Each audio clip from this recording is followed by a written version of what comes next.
দেখো, আমার এই বিলুইদের জন্য আমি অনেক মাছই আনি। তো এই কিছুদিন আগে শাটিং মাছ এনেছিলাম, দেখলাম ওরা শাটিং মাছটা খুব ভালো খাচ্ছে। শাটিং মাছ মানে টুনা মাছ মনে হয়। তো এটা খুব ভালো খাচ্ছে। দেখো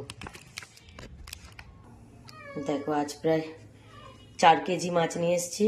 শাটিং মাছই পেয়ে গেছি, তো আজকেও নিয়ে নিয়েছি। মানে আগের মাছও ছিল, তারপরেও নিয়ে নিয়েছি। তো আজ 4 কেজি পেয়েছি। দেখো, এটা রেখে দিচ্ছি, এটা পরে হবে। আর এই যে এখন বসিয়ে দিয়েছি প্রায় 1 কড়াই মতন, কারণ এই মাছটা ওরা খুব ভালো খায়। এই যে শাটিং মাছ, টুনা মাছ, এটা ওরা খুব ভালো খাচ্ছে। এই যে, আর এটা রেখে দেব, এটা পরে অন্যদিন দেবো। ওটা যখন শেষ হবে তখন এটা আবার বয়েল করব। তো 4 কেজি মাছ মোটামুটি আমার অনেক দিন যাবে, কারণ আমার এখন আগের মতন অত বিড়াল নেই, এখন অনেক কম।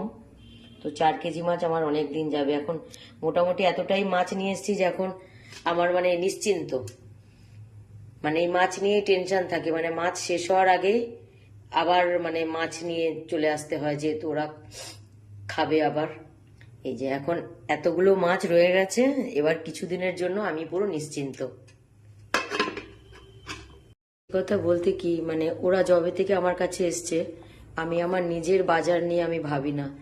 মানে ওদের জন্য কি আনবো, বা আজকে বাজারে গেলে ওদের জন্য কি মাছ পাবো, মানে আমি এখন সেই মানে আমার চিন্তা ছেড়ে এখন আমি বিশেষ করে ওদের চিন্তায়। তো মাছ শেষ হওয়ার আগেই 1-2 দিন আগে থেকেই টেনশন হয়ে যায় যে আবার মাছ আনতে হবে।